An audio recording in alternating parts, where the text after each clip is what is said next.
Muchas gracias. Muy buenos días a todos y a todas. Antes de ingresar decididamente en esta causa que se conoce popularmente como la causa de dólar futuro, quiero referirme a los pormenores que rodearon la celebración de esta audiencia y que, dadas las circunstancias, bueno, no fueron tan menores. Yo le había indicado a mi abogado, el doctor Veraldi, que pidiera que en la audiencia ante casación pudiéramos hacerla, yo pudiera ir presencialmente ante el tribunal a hablar sobre esta causa y sobre esta cuestión. En la comprensión que los juicios orales, la oralidad en materia penal, implican derechos y garantías también para los acusados. Si se me permite leer un poco el tema de la presencialidad, Mayer sostenía que el principio de inmediación, o sea, que estemos presentes en el tribunal, resulta ser la base del juicio oral y público, entendiéndose como la forma de conseguir un debate transparente propio de las sociedades democráticas en el que las partes se ven las caras y quienes deciden dar el litigio dan la cara.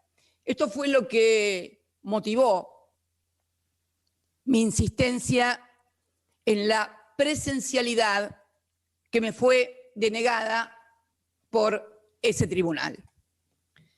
También insistí en la publicidad porque siempre se negó la presencia de los medios de comunicación que ingresaran a la sala, me pasó lo mismo en obra pública, y que pudieran transmitir en vivo y en directo lo que uno está diciendo, explicando, fundamentando. Y en un primer momento también se me negó esto. Luego hicimos insistencia porque hay una introducción de la Comisión de Reforma del Código de Procedimiento que puso en vigencia los artículos del nuevo Código de Procedimiento Penal de la República Argentina que establecen la procedencia de la presencia de los medios de comunicación, y se me concedió eso. Pero antes de todo eso, cuando simplemente había pedido esta audiencia y que se fijara fecha para poder participar yo, se estableció que la fecha de mi participación, y calculo que la del resto también, iba a ser el 1 de marzo de este año. Así se me notificó. Ya ahí dije, bueno, evidentemente el lawfare sigue en su pleno apogeo. Me preocupa y no puedo no pensar que es lawfare porque si fue un error es más grave todavía. Me preocuparía sobremanera que el tribunal, sus secretarios, sus funcionarios ignoraran artículos de la Constitución Nacional que establecen que todos los 1 de marzo el presidente tiene la obligación, el presidente de la República, tiene la obligación constitucional de ir a rendir cuentas sobre el estado de situación del Estado, y obviamente está acompañado por la vicepresidenta, no porque sea la fórmula, sino porque la vicepresidenta de la República Argentina es la que preside la Asamblea Legislativa, tal cual lo marca también la Constitución, donde es convocada, que convocada por el presidente también figura en la Constitución. O sea, primera cuestión, preocupante que fijen una audiencia para el 1 de marzo para alguien que es vicepresidenta de la República, cuando se sabe que ese día, por la mañana, en el horario que hoy estamos acá, como me vieron todos, el día lunes 1 de marzo, debe haber convocado primero a la Asamblea Legislativa y luego esperar que el presidente ingrese a la Asamblea y sentarse a su lado para dirigir la Asamblea y presenciar el informe del jefe de Estado. Bueno, si fue un error, es también muy preocupante que se desconozca la Constitución. Luego tuvimos el tema de los medios de comunicación, finalmente pudimos acceder. O sea que en realidad todas estas cuestiones que parecen menores y que no lo son realmente, van abonando el camino de lo que hemos decidido en esta causa de dólar futura, denominarla como un ley de in case, no solamente en materia de lawfare, al que luego me voy a a referir, sino también en intromisión y manipulación del Poder Judicial en los procesos electorales y en la política en general en la República Argentina. El lawfare, como todos sabemos, no todos, pero por lo menos los que lo sufrimos sí, es esta corriente regional que ha, a través de los poderes judiciales de los respectivos países, estigmatizado a los movimientos populares y a los dirigentes, y que los persiguen.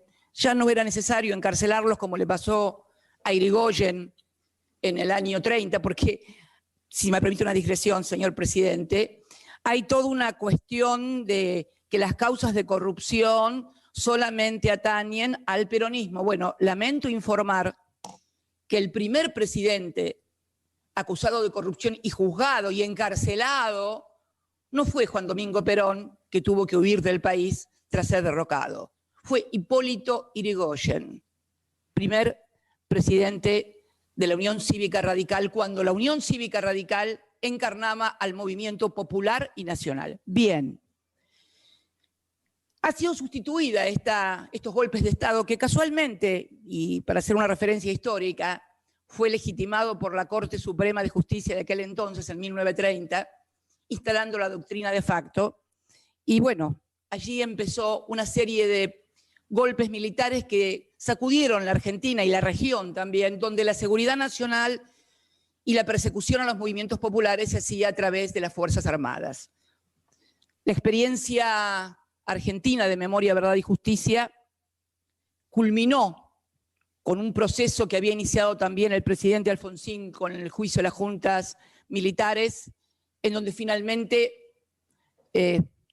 las cosas, por lo menos en lo que hace a la institucionalidad de las Fuerzas Armadas y su rol, retornó a su lugar de origen. Sin embargo, se dio esta suerte de surgimiento del lawfare. Ya no es necesario desaparecer mediáticamente, materialmente a los dirigentes políticos, sino que con lo mediático se lo suprime. ¿Y cómo se concatena esto? Bueno, el lawfare no es solamente la persecución desde el Poder Judicial, es además la articulación con los medios de comunicación. ¿Por qué? ¿Cómo se hace esto? Únicamente porque los medios de comunicación titulan corrupción, aquel es un corrupto, aquella es una corrupta. No, no, no, no. Cuentan cosas que no existen en los expedientes. O sea, relatan, forman un relato que después no encuentra asidero en las pruebas y en los hechos concretos que tienen los expedientes judiciales que tramitan en el Poder Judicial. Pero claro, ya cuando se deciden las sentencias, tienen que ver con lo que apareció publicado en los medios, pero poco o nada absolutamente que ver con lo que aparece en el expediente. Por eso, el tema de la presencia de los medios de comunicación. Y la presencialidad también porque es bueno siempre conocerle la cara a los jueces, a los fiscales. Yo, por ejemplo, lo estoy viendo a usted, doctora, ahora Daniel Petrone, pero la verdad que su cara no la conocía. Sí conocía a otra integrante del tribunal, la doctora Ana María Figueroa, porque la he visto en los medios de comunicación cuando denunció la presión que había sufrido por funcionarios del gobierno de Mauricio Macri en otra causa que también me tiene por acusada y que es la causa de memorándum de Irán. Ahí le conocí la cara, pero usted no se la conocía, la conozco ahora. Sería bueno que también no solamente apareciera en algún momento mi cara para que pudiera verse en los medios de comunicación, sino también la cara del doctor Daniel Petrone. Al doctor Barrotavenia directamente tampoco, nunca lo vi, ni vi ninguna foto, no lo conozco.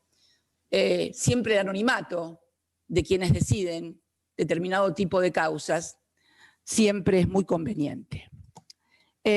Tampoco conozco la cara del fiscal Raúl Ple, que es el acusador. Por eso rescataba las palabras del maestro Julio Mayer, diciendo quienes deciden dar el litigio, dan la cara. Yo siempre di la cara, no solamente acá, he ido a todas las indagatorias que se me citaron, inclusive aquellas que fueron 8 indagatorias, siempre di la cara y la voy a seguir dando además. Bien, esta suerte de introducción que tenía que ver para explicar por qué la presencialidad es tan importante y por qué la publicidad también es tan importante. Ahora vamos a introducirnos directamente en la causa que nos atañe y por la cual estoy sentada hoy aquí acusada. La causa se conoce popularmente con el nombre de dólar futuro. Y es bueno no solamente referirnos al texto de la causa, sino al contexto en el cual ésta se desarrolló. El texto de la causa sería la acusación que se hizo de administración fraudulenta de los recursos del Estado, en este caso de los recursos del Banco Central, y perjuicio en 55.000, creo que la acusación del doctor Bonadío fue 55.000 millones de pesos. Quiero que todos recordemos esta cifra, por favor. Se nos acusó de hacerle perder al Estado Nacional o al Banco Central 55.000 millones de pesos. Reitero, 55.000 millones de pesos. Bien, ¿cómo se inicia y cuándo se inicia esta causa? Esta causa se inicia por una denuncia del entonces presidente del bloque de la Unión Cívica Radical de Diputados, Mario Negri, actualmente sigue siendo el diputado ya de Juntos por presidente y diputado del bloque de Juntos por el Cambio. Y el otro denunciante fue Federico Pinedo, entonces presidente del bloque del PRO. Era la alianza de la Unión Cívica Radical con el macrismo que se presentaban a elecciones. ¿Y cuándo fue esa denuncia? Esa denuncia se produce el 30 de octubre del 2015. ¿Le suena? 30 de octubre del 2015. 5 exactos días después de la primera vuelta electoral presidencial, se renovaban autoridades presidenciales en la República Argentina, yo estaba a cargo de la primera magistratura, y las elecciones tuvieron lugar el domingo 25 de octubre del 2015. 5 días después, el 30 de octubre del 2015, tenemos la denuncia. ¿Y por qué es importante rememorar estas fechas? Porque en ese momento no se sabía, sí se sabía quién iba a ingresar por nuestra fuerza política, pero no se sabía si el que quedaba era Mauricio Macri, entonces jefe de gobierno de la ciudad, o Sergio Massa, que también competía por la presidencia de la República desde el Frente Renovador.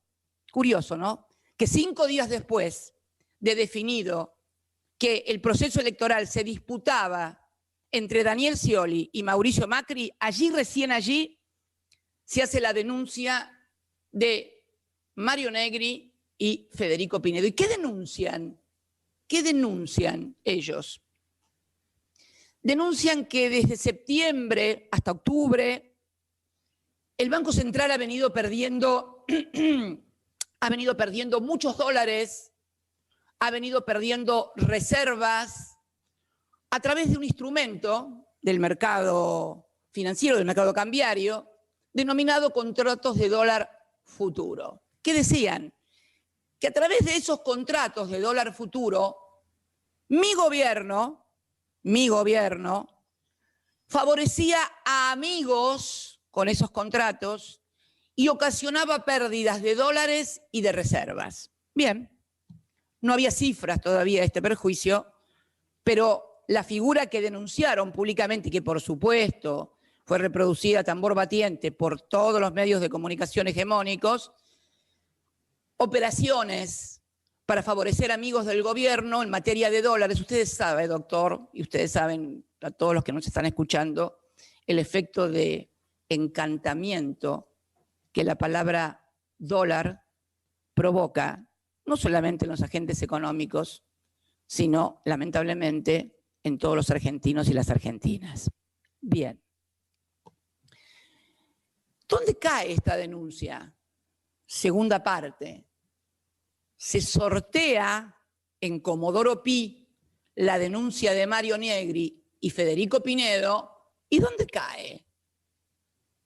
En el inefable juzgado a cargo del entonces doctor Bonadío. El 30 de octubre, repito, fue la denuncia. ¿Qué hace el doctor Bonadío? Contexto. Íbamos a segunda vuelta. Ya estaba toda la etapa electoral, el periodo, como ninguno había alcanzado las cifras que la Constitución marca para imponerse en primera vuelta, íbamos a segunda vuelta. La segunda vuelta entre Daniel Scioli y Mauricio Macri, ¿sí? El país entero en un proceso electoral definitorio. Definitorio porque, bueno, si subían unos, no sé qué iban a hacer, si subían, bueno.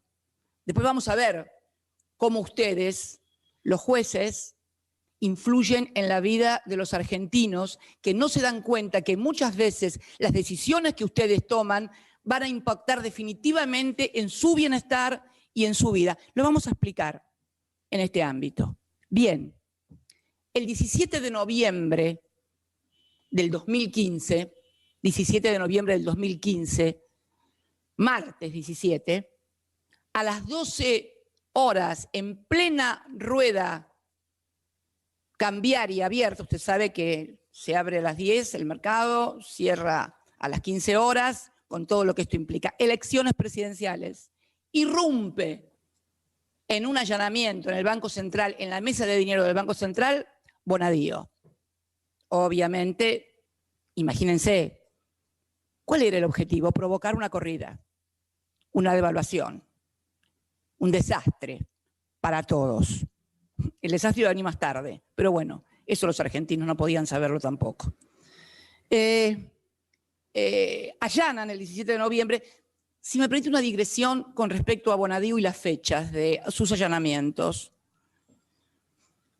Hoy cuando me informaron esta fecha, 17 de noviembre del 2015, yo no recordaba exactamente el día, y leí las fechas en que me hizo todos los allanamientos a mí, el doctor Bonadío. Usted sabe que el doctor Bonadío, por una rara, no sé, una rara cosa que pasaba ahí y que sigue pasando muchas veces todavía en Comodoro Pi, todas las causas caían en lo de Bonadío, todas.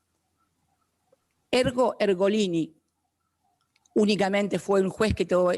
Y después otro juez que me tomó indagatoria, pero obligado por la Cámara de Apelaciones, por Irursum, que era el doctor Casanello. Bien. Pero siempre todas las causas caían en Bonadío. Bonadío allanó las oficinas de Máximo Kirchner en Río Gallegos el día que su hijo, Néstor Iván, cumplía años, a punto tal que su madre ese día, preocupada en Gallegos, yo había viajado a Río Gallegos para el cumpleaños de mi nieto, me preguntó si era posible que en la fiesta de cumpleaños que estaban haciendo en la casa de mi hijo y de su hijo, irrumpiera la policía en un allanamiento en una fiesta de cumpleaños. Dije, no te preocupes, no va a ser eso. La verdad que solo se lo dije para consolarla o calmarla, pero no estaba tan segura cuando se lo dije. Luego me hizo el allanamiento, el primero de los allanamientos que me hace a mí acá es en Juncal, en mi casa. ¿Qué día me lo hace? El cumpleaños de Elena, mi otra nieta, la hija de Florencia. Y el 25 de febrero, que es el cumpleaños, como es de público y notorio, de Néstor Kirchner, mi marido, mi compañero de vida y de militancia, me cita a 8 indagatorias en Comodoro Pi. Bueno, yo creo que es demasiado, pero estas cosas han sucedido y siguen sucediendo todavía en la República Argentina. Bien. Allana el Banco Central, con todo el estrépito y el escándalo que esto presupone, y obviamente esto es el 17 de noviembre, martes 17 de noviembre. ¿Qué pasaba ese domingo que seguía a ese martes? Balotaje en la República Argentina. Así fuimos a elecciones los argentinos y nuestro espacio político en general en el 2015. Por eso digo que no solamente lawfare, es también intromisión y manipulación de procesos electorales y de la política en general por parte de ustedes como miembros del Poder Judicial. Creo que los hechos que estoy relatando me eximen de mayores explicaciones. Esto no es una cuestión de ideología, ¿eh? Se puede ser de derecha, de izquierda, del centro o apolítico. Pero estos hechos sucedieron estos días en medio de un proceso electoral. Esto es objetivo. Me acuerdo que alguien le preguntó a algún periodista si esto no significaba una intromisión al proceso electoral, y el inefable Bonadío le respondió que él no podía cerrar su juzgado porque haya elecciones. Así el Poder Judicial de la República Argentina. Bien, comienza la causa y acá viene la segunda parte del texto y contexto. El día 13 de abril me cita a indagatoria, ya hablaba de administración infiel, si mal no recuerdo. No quiero leer porque son administración infiel. El día 12 anterior lo había citado a quien era mi ministro de Economía, el doctor Axel Kicillof, y que hoy es el gobernador de la provincia de Buenos Aires y que también va a hablar después de esta intervención mía con cuestiones mucho más técnicas y precisas para tener en cuenta qué es lo que pasó. Y comienza a desarrollarse una suerte de cuestiones que uno va enterándose con el correr de los días, mientras la procesan, mientras la citan, y resulta ser que no había ningún amigo del gobierno en los contratos, no del gobierno saliente por lo menos, no del gobierno saliente, no había ningún amigo de mi gobierno entre los que habían comprado y contratado dólar futuro. No, no, no.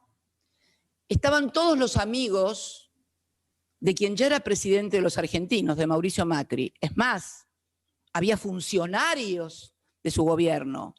Y concretamente quiero referirme a Quintana, Mario Quintana creo que era el nombre, recuerdo el apellido, me parece que era Mario Quintana. Mario Quintana, entonces vicejefe de gabinete, era el segundo de Marcos Peña. Él sí había contratado dólares a futuro. Y no solamente los había contratado sabiendo que iban a devaluar, como se comprobó después que devaluaron, sino que además participó un domingo, 13 de diciembre, si mal no recuerdo en mi memoria, domingo 13 de diciembre del 2015, un domingo sé que era, porque esto fue lo que nos llamó la atención cuando nos enteramos, qué funcionarios tan bárbaros que van a trabajar hasta los domingos, reunidos en la Casa de Gobierno con el titular del ROFEX, que es el mercado de Rosario, que interviene precisamente junto al MAE en ese momento en el mercado cambiario y que es el que toma los contratos de dólar a futuro, que los formula, arreglando la tasa de interés que le iban a pagar a esos contratos de dólar futuro. ¿Se entiende? Lo voy a explicar nuevamente. Cristina Fernández de Kirchner, acusada de que con los contratos de dólar futuro beneficiaba a sus amigos. La realidad era que ningún amigo mío, ningún funcionario de nuestro gobierno tenía contratos de dólar futuro. Los que los tenían eran los amigos de Macri y sus funcionarios. Y cuando llegaron al gobierno, pactaron la tasa de interés que le iban a pagar a sus propios contratos que ellos habían hecho antes sabiendo que iban a devaluar. Información privilegiada, negociaciones incompatibles con los funcionarios públicos. Bueno, no sé cuántos tipos penales podrían caberle a Mario Quintana y a los funcionarios que intervinieron en esto. Sin embargo, nada de eso ocurrió. Es más, creo, por mí, corríjame, doctor Veraldi, si no es así, creo que Bonadío Lo sobresee a Mario Quintana, que no había estado nunca, creo que hasta lo sobresee. Lo cierto es que llegaron al gobierno, devaluaron.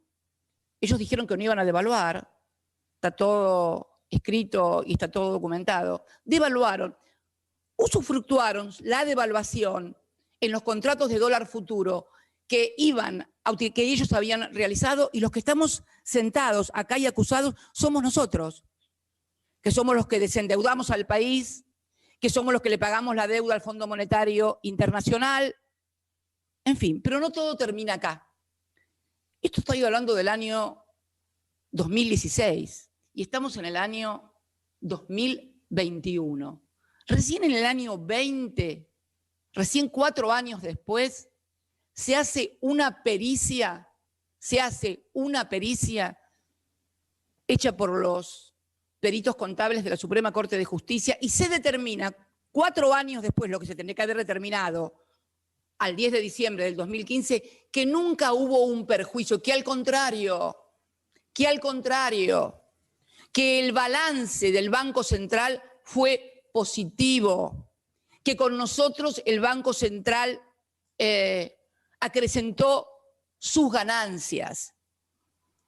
Mire, podría decirle que la denuncia de que se manejaba desde el central esto era hasta técnicamente incorrecta, porque cualquier persona más o menos entendida en el mercado cambiario sabe que la pantalla del central es una pantalla ciega. Nadie sabe quién son los que hacen los contratos de dólar futuro. Nadie podía saberlo. Sin embargo, se dijo que eran amigos del poder de nosotros, que por lo que veo es un poder bastante exiguo y bastante berreta, por ser así, ¿no? Porque si somos tan poderosos, las cosas que nos han hecho y que nos han pasado, realmente terminemos con esto. El poder es un poder permanente en la Argentina, un poder económico permanente, donde primero fueron las Fuerzas Armadas y después fue el Poder Judicial, ustedes, los que siguen velando por sus intereses. En definitiva, hoy está comprobado que no hubo perjuicio, que hubo ganancias en el balance del Banco Central. Banco Central en el que tampoco ni Axel Kicillof como ministro ni yo como presidenta tenemos ningún tipo de injerencia, por una razón de estatuto del Banco Central. El Banco Central no puede recibir órdenes de absolutamente nadie.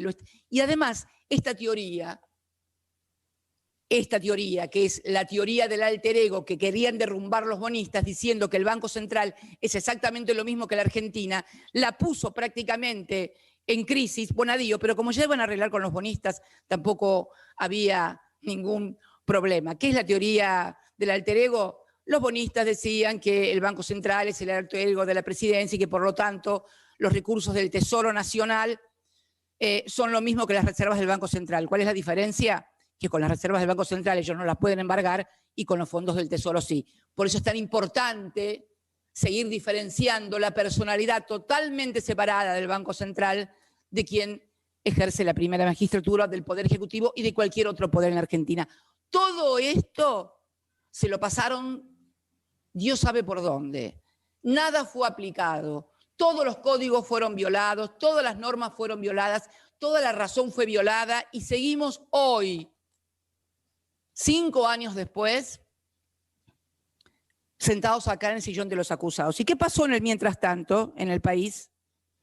Y por esto quiero hacer hincapié en lo importante que son las decisiones del Poder Judicial. Mucha gente cuando escucha hablar de lawfare y demás piensa que son cosas alejadas de los políticos, que los jueces, y en realidad la mayoría de la gente nunca accede a la justicia. Pero las decisiones que toma el Poder Judicial impactan luego directamente en la vida y en el patrimonio de las personas. Lo cierto es que nosotros, que administrábamos el tipo de cambio, que fuimos presionados muchas veces para devaluar, inclusive en este propio gobierno, lo podemos recordar que este gobierno meses atrás fue presionado y corrido literalmente para que devaluara con $1 a 200 y sin embargo, pudo administrarse la crisis como tantas otras crisis que nos hicieron a nosotros durante nuestra gestión para no devaluar, porque sabemos el impacto brutal, terrible, que tiene la devaluación en la vida de la gente. Nada de eso les importó. Habían venido a eso, a devaluar. Lo hicieron y dijeron, no importa la devaluación. Total, el precio de la economía, de los bienes, de los servicios, está al precio del dólar blue. Minga al precio del dólar blue.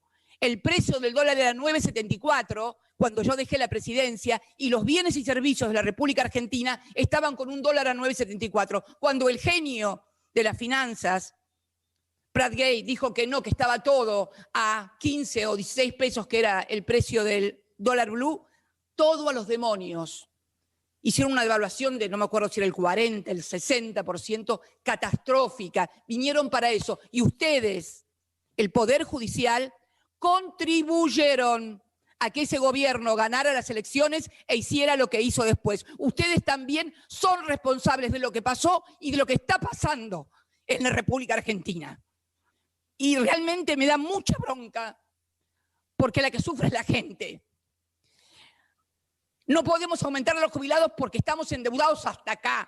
A mí me sentaron acá diciendo que yo le había causado un perjuicio al Estado por 55.000 millones de pesos.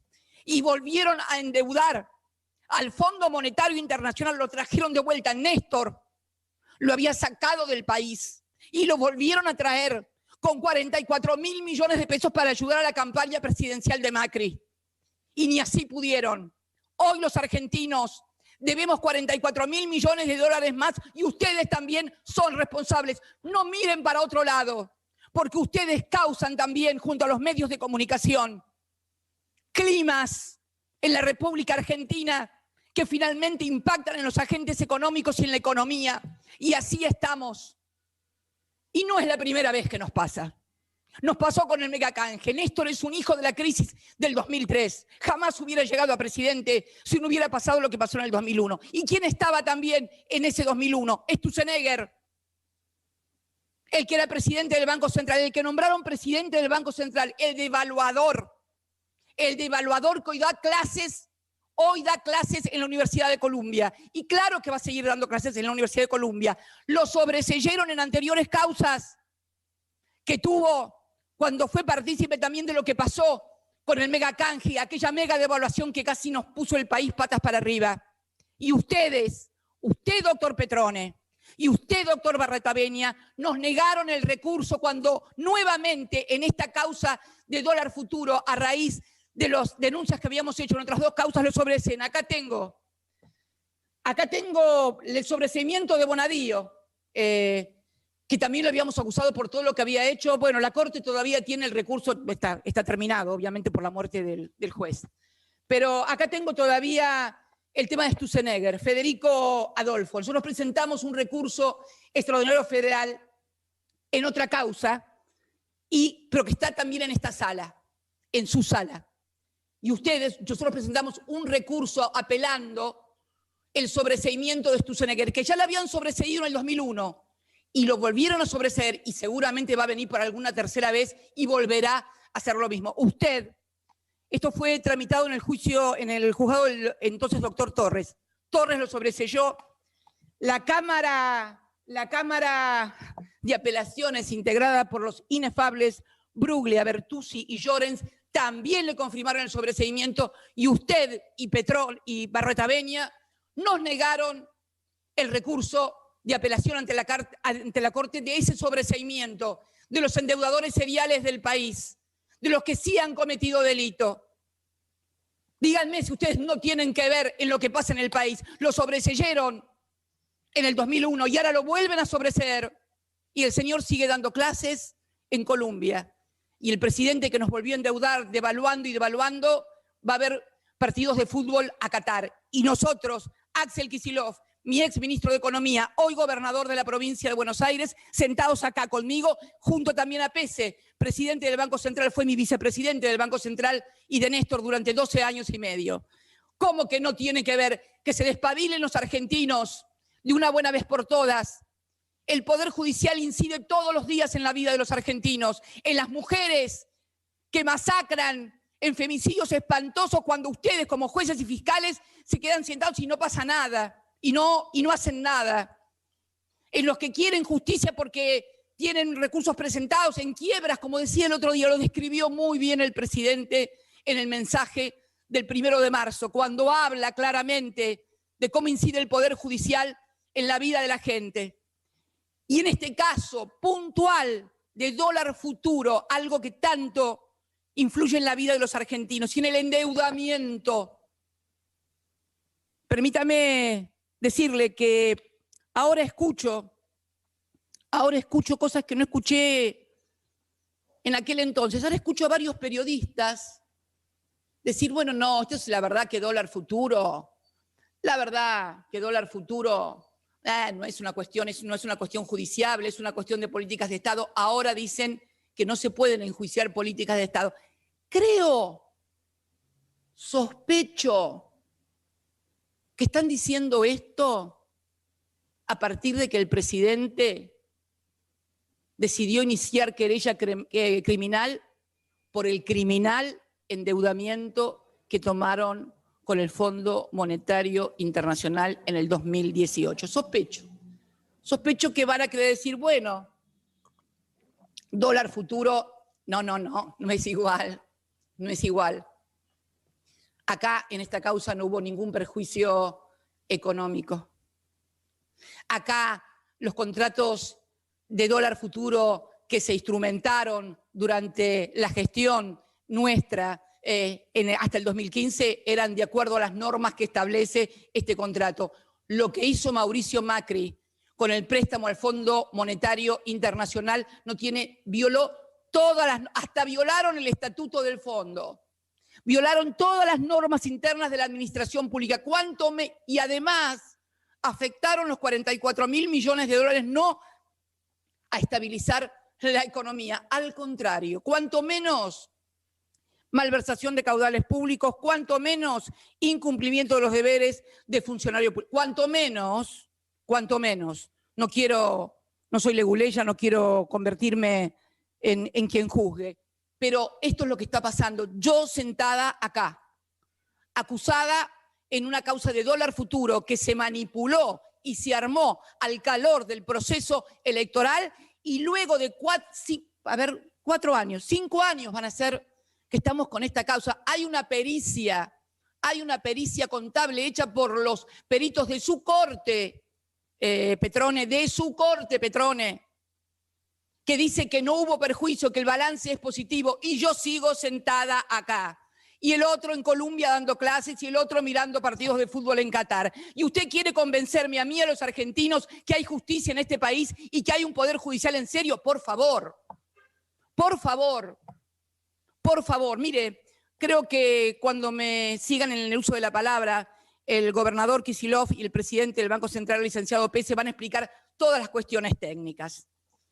Pero yo quería decir esto, y además quiero decirle algo para finalizar.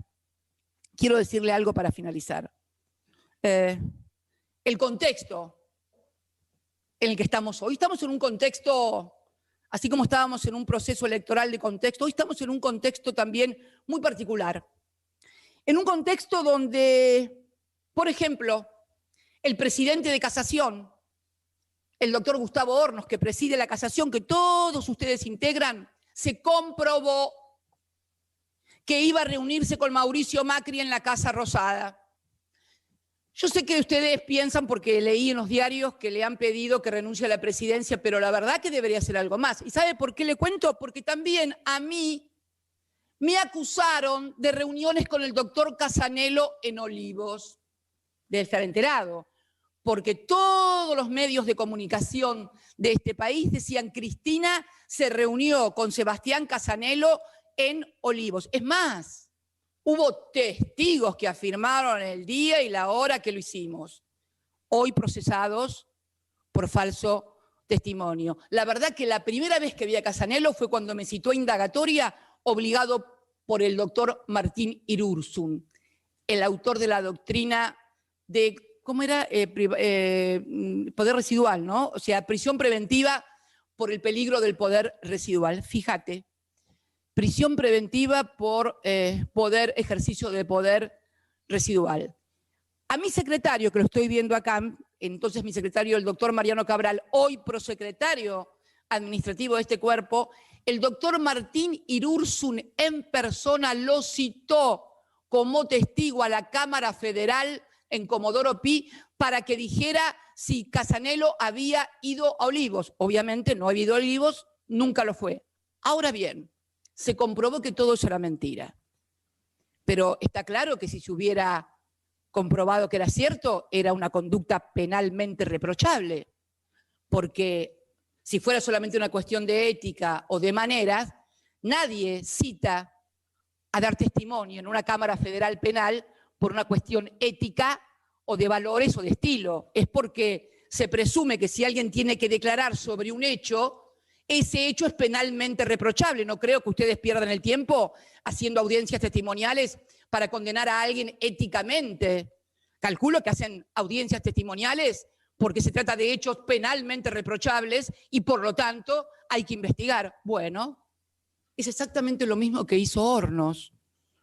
¿Qué van a hacer con Hornos? ¿Le van solamente a pedir la presidencia? Fue 5. Ahí decían que Casanelo había ido una vez a verme. Acá fue 6 a verlo a Macri.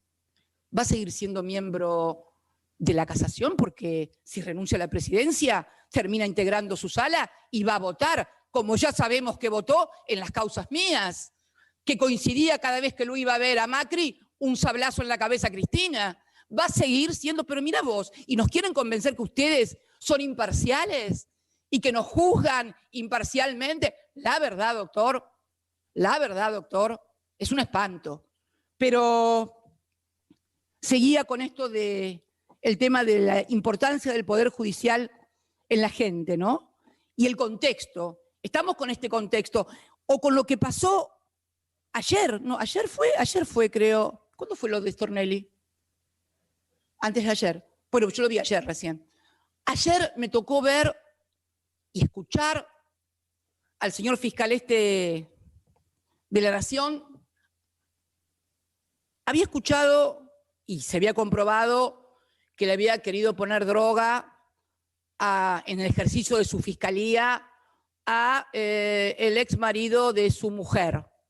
Había escuchado lo de la extorsión, había escuchado de las amenazas. Es la metáfora perfecta. Ayer este hombre en un programa de televisión amenazó literalmente al presidente de la República. Porque le dijo algo así como: nos vamos a ver cuando él deje de ser presidente, nos vamos a ver ahí de hombre a hombre, no, de fiscal, porque evidentemente sigue siendo protegido por el Ministerio Público Fiscal de Casal y por todo el Poder Judicial, que se calla en la boca ante el escándalo que significa que siga siendo fiscal. Amenazó al presidente de la República para cuando Alberto deje de ser presidente, ya te voy a ver. ¿Sabe dónde lo va a querer ver? En un sillón para tomar la indagatoria. Eso es porque es la metáfora perfecta de lo que ustedes hacen. Esto es lo que hizo este señor Stornelli, que sigue siendo fiscal de la Nación, y siguen queriendo convencernos a los argentinos de que el Poder Judicial es independiente. En este contexto, además, estoy sentada todavía hoy acá de acusada en la causa de Dólar Futuro. Y yo creo, sinceramente, señores integrantes del tribunal o de la sala esta, no sé cuál es, de casación, que estamos en un momento muy grave institucional de la República Argentina. Ustedes no pueden seguir comportándose como una corporación, porque además, con la ventaja de ser perpetuos en el poder, porque si bien la Constitución marca el límite de los 75, siempre encuentran algún otro juez que les da una cautelar, un amparo, y siguen después de cumplir 75 años, porque sabe que va a llegar un momento de crisis tan grave que va a ser revisado la totalidad del poder. Porque no hay posibilidades de una vida democrática, sana, con este ejercicio de un poder, con funcionarios que parecen que constituyen una aristocracia. Nosotros, los políticos, las políticas, cada 2 años vamos a elecciones. Todos los cargos que he ocupado en mi vida, todos, doctor Petrone, todos fueron votados por la gente en elecciones democráticas. A mí no me dio acuerdo el Senado y me propuso el Consejo de la Magistratura. A nosotros nos ha votado la gente y nos sigue votando o no nos seguirá votando, no importa. Pero somos un poder profundamente democrático. ¿Que hay mala gente? Seguramente que sí. ¿Que hay corruptos? Claro que sí. Y dígame, en su poder judicial, ¿no hay corruptos? ¿Todos pueden dar cuenta de cómo viven, de qué viven y dónde viven? ¿Todos y todas? No sé, pero claro, ¿cómo lo voy a saber? Si los que tendrían que investigarlos ustedes mismos. Nadie se investiga a sí mismo. Nadie se investiga a sí mismo. Nadie. Con lo cual no voy a poder saber nunca si hay algún enriquecimiento ilícito en algún juez porque recibe dádivas, porque lo investiga otro juez. Este es el sistema que está podrido y perverso y que es necesario que todos pongamos el esfuerzo para corregirlo, para transformarlo. Porque no se puede seguir con un país donde nos vienen a endeudar cada 20 años o cada 10 años viene uno, nos endeuda y después lo sobreseen y vuelve a hacer lo mismo. Esto es lo que está pasando y en esto tienen responsabilidad ustedes.